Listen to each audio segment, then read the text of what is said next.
kapatid, naata diri sa kuan dahil sa among municipal nga quarantine facilities. Me, pasawan ako, nara dito. Me, may sitwasyon diri pag hatod og pagkaon, hatod lang. Kaning mga pisi diri di ka pwede mo lapos diri. Sir, si Manong dala sa rasyon. Distansya. Nay akong misis na di pwede mo dong dia dito gabas ragad. Dire lang kung ano. Dire lang. Mao de bawal.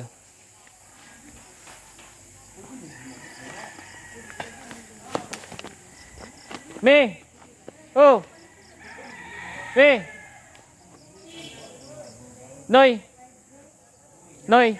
Pareho kong tawag, Noy. Asawa na ko. Mga kapatid, mao ni among kuan diri mga kapatid sa quarantine facilities na mo diri sa Luway, Concepcion. Sa usa ka room, upat ni siya ka cubicle, mura gi-divide nila, gihimo lagi nani division. Ako ang pwesto.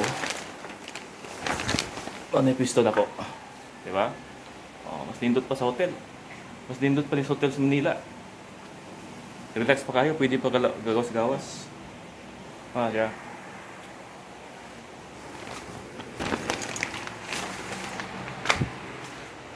Gawas na to. Ligaw sa room, so na PC nga bawal ka na mo doong diri. No. So kitang mga OFW nga gusto mong diha na mo sa inyong municipal nga facilities mag-quarantine, so kinanglan nato is disiplina ra gyud.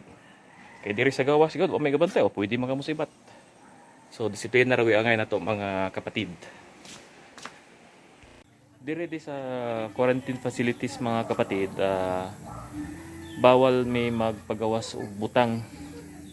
So unsa tong butang nga gi-receive na magkan sa gawas, dili naman to pwede ibalik na magpagawas pa.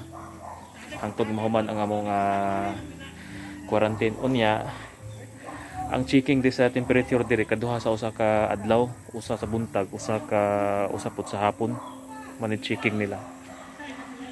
So bantay mo diri mao na ang mga ilisay sa dos tumoy, mga ilisay na siya. Ang OFW kaning room diri sa tumoy, tapos kaning usa nas babaw OFW na siya. Mga pagkapatid, mao ni rasyon karong rasyon karong adlaw panihapon.